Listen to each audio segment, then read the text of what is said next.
নমস্কার বন্ধুরা, আমি শয়ন কুমার। আজকে আমি নতুন একটা ভিডিওতে তোমরা দেখতে পাচ্ছ স্ক্রিনে। আজকে আমরা ডিজাইন করব রবি কোম্পানির একটি লোগো। আমরা আজকে দেখব রবি কোম্পানির এই লোগোটা কিভাবে তৈরি করা যায় আর এটা কিভাবে তৈরি করতে হয়। এ টু জেড আজকে আমরা সেই প্রসেসটা দেখাবো। তো তোমরা ফুল ভিডিওটা কন্টিনিউ করো। আশা করি এখান থেকে তুমি প্রফেশনালভাবে এই লোগোটা তৈরি করতে পারবা। তুমি নিজে প্র্যাকটিস করে এরকম একটা লোগো তৈরি করতে পারবা। তো ফার্স্ট অফ অল আমরা যে কাজটা করব, আমরা হচ্ছে অ্যাডোবি ইলাস্ট্রেটরে আসার পরে ফাইল থেকে একটা নিউ ডকুমেন্ট ক্রিয়েট করব। এখানে আমি এখানে 4000 বাই 4000 একটা ডকুমেন্ট ক্রিয়েট করতেছি। ডকুমেন্ট ক্রিয়েট করার পর আমাদের এরকম একটা আর্টবোর্ড চলে আসবে। এবার আমরা যে কাজটা করব, আমরা হচ্ছে কালার প্যানেল থেকে স্ট্রোক কালারটা অবশ্যই অফ রাখবো। রাখার পরে আমরা টুলবার থেকে পলিগন টুল নেব। নেওয়ার পরে শিফট কন্ট্রোল ধরে এই পলিগন টুলটাকে বড় করে নেব একটু। নেওয়ার পর এটা হোয়াইট কালার আছে, এখানে একটা কালার দিব। তো আমি এটা রেড কালারে রাখলাম। রাখার পরে আমরা হচ্ছে একটা লাইন টুল নেব।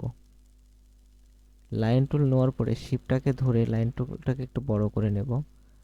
নেওয়ার পরে এটার স্ট্রোকটাকে একটু বাড়াই দেব। তো আমরা হচ্ছে 0.25 পিটি বাড়িয়ে নিলাম যাতে স্ট্রোকটা দেখা যায়।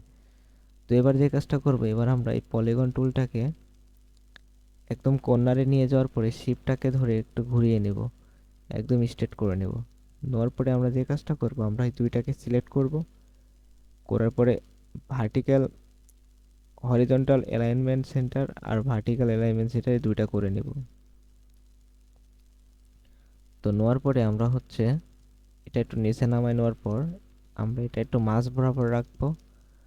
রাখার পর এই হচ্ছে লাইন টুলটাকে এডিট থেকে কপি করব, then edit paste in back এপ করব। ঠিক আছে, করার পরে আমরা এটাকে শিপটাকে ধরে একটু ঘুরাইয়ে দেব একদম এই কর্নার বরাবর। ঠিক আছে, তো এটাকে সিলেক্ট থাকা অবস্থায় আবার আমরা এডিট থেকে কপি করব, দেন এডিট থেকে পেস্ট ইন ফন্ট করব।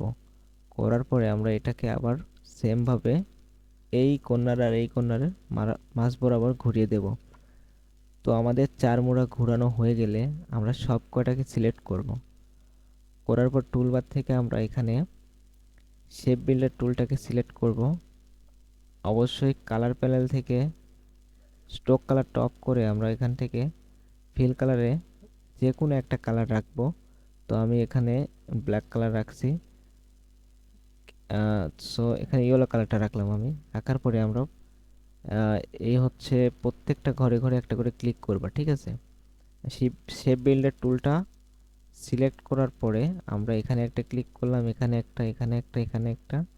দেন আমরা এই হচ্ছে 5টা খোপে আমরা ক্লিক করে এগুলোকে কাট করে নিলাম। ঠিক আছে, তো নেওয়ার পরে আমরা সিলেকশন টুল দ্বারা এটাকে আনসিলেক্ট করার পরে এই যে মাঝখানে বা সাইডে যে কালো কালো অংশগুলো রয়েছে, যেটাকে আমরা লাইন ড্র করছিলাম, তো এটা ম্যাজিক ওয়েন টুল দিয়ে এই কালো অংশটাকে সিলেক্ট করার পর আমরা ডিলেটে প্রেস করার পর এগুলো সব ডিলেট হয়ে যাবে। দেন আমরা স্ট্রোক কালারটাকে এবার অফ করে রাখবো। রাখার পরে আমরা এটাকে একটু ছোট করে নেব। নেওয়ার পরে আমরা এই সাইডের যে হচ্ছে ত্রিভুজের মতো বা সাইডের যে অংশটা, এটাকে আমরা এই উপরে তুলে দেব। ঠিক আছে, তো এটা একটু প্রপারলি করবে অ্যাডজাস্টমেন্ট, যাতে একদম বরাবর বসে যায় এরকম একটা অ্যাডজাস্টমেন্ট করে নেবে একটু দেখে শুনে। তো আমি এটাকে একদম প্রপারলি অ্যাডজাস্টমেন্ট করে নিচ্ছি, যাতে প্রপারলি একটা অ্যালাইনমেন্টটা ঠিক রেখে আমরা অ্যাডজাস্টমেন্ট করে নিলাম। তো দেখতে পাচ্ছ আমাদের রবি কোম্পানির লোগোটা কিন্তু প্রায় আমাদের ফ্রেমটা তৈরি হয়ে গেছে। দেন এবার আমাদের কিছু কালার কালেকশন করতে হবে। তো প্রথমত আমরা যে কাজটা করব, এই কালারটা নেওয়ার জন্য আমরা এই লোগোটাকে জাস্ট আমরা এখানে নিয়ে আসবো। নিয়ে আসার পরে আমরা কিন্তু এই কালার কোডটা তোমাদেরকে বলতেছি, একটু অপেক্ষা করো। তো আমরা প্রথম যে শেপটা রয়েছে, প্রথম প্রথমে আমরা এখান থেকে আইডোফা টুলটা দিয়ে এই কালারটাকে পিক করে নিলাম। তারপরে দ্বিতীয় যে হচ্ছে শেপটা রয়েছে, এখানেও আমরা আইডোফার দিয়ে সবগুলো কালার আমরা এখানে পিক করে নেব। তো আমরা এই কালারগুলো পিক করি।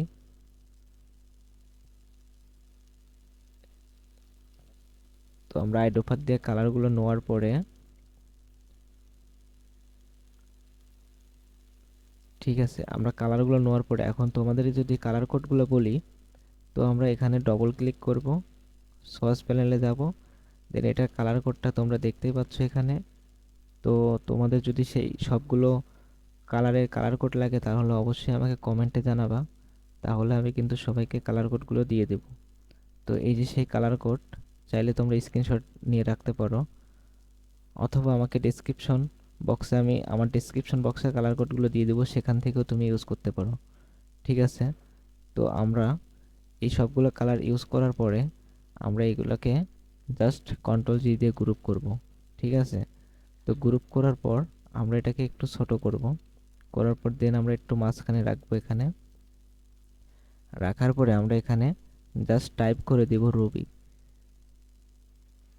তো আমরা টাইপ টুলটা সিলেক্ট করার পরে এই জায়গা জাস্ট আমরা কোম্পানির নামটা লিখে দেব।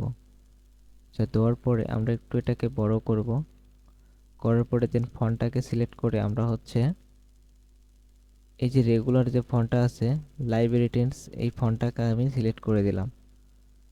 তো এই ফন্টটা হচ্ছে একটা ফ্রি ফন্ট। তো তোমরা যদি কমেন্টে জানাও তাহলে আমি এই ফ্রি ফন্টটা তোমাদেরকে দিয়ে দেব।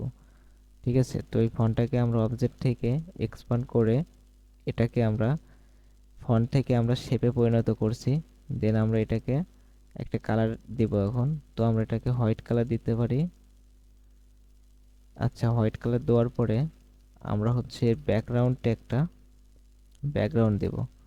তো আমরা এখান থেকে একটা রেক্ট্যাঙ্গেল টুল নেওয়ার পরে দেন আমরা নিচ পর্যন্ত একটা সিলেকশন করলাম, করার পরে এটাকে আমরা জাস্ট রেড কালার করে দিলাম। দেওয়ার পরে আমরা এটাকে গ্রেডিয়েন্ট টুল নেব এখান থেকে, নেওয়ার পরে গ্রেডিয়েন্টে যাওয়ার পরে আমরা এখানে একটা গ্রেডিয়েন্ট অ্যাপ্লাই করব। তো আমি এখানে একটা গ্রেডিয়েন্ট অ্যাপ্লাই করলাম, দেন গ্রেডিয়েন্টটা সবুজ আর ব্ল্যাকের মধ্যে এরকম কম্বিনেশনে একটা গ্রেডিয়েন্ট ব্যাকগ্রাউন্ড তৈরি করলাম।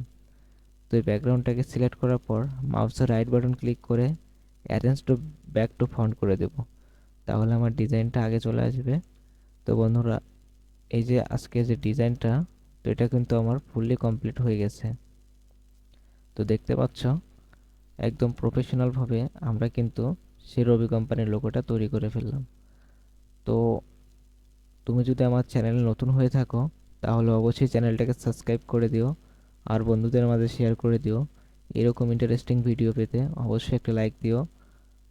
আর পরবর্তীতে অন্য কোনো ভিডিওতে তোমাদের সাথে দেখা হচ্ছে। তো আজকের ভিডিও এই পর্যন্ত ছিল। নেক্সট কোনো ভিডিওতে আমরা নতুন কিছু শিখব। তো বন্ধুরা সবাই ভালো থেকো। আজকের ভিডিও এই পর্যন্ত ছিল। তো আশা করি তুমি সম্পূর্ণ ভিডিওটা দেখছো এবং তুমি নিজে এটা প্র্যাকটিস করতে পারবে এখন। এটুকু কনফিডেন্স তোমার মধ্যে হয়েছে।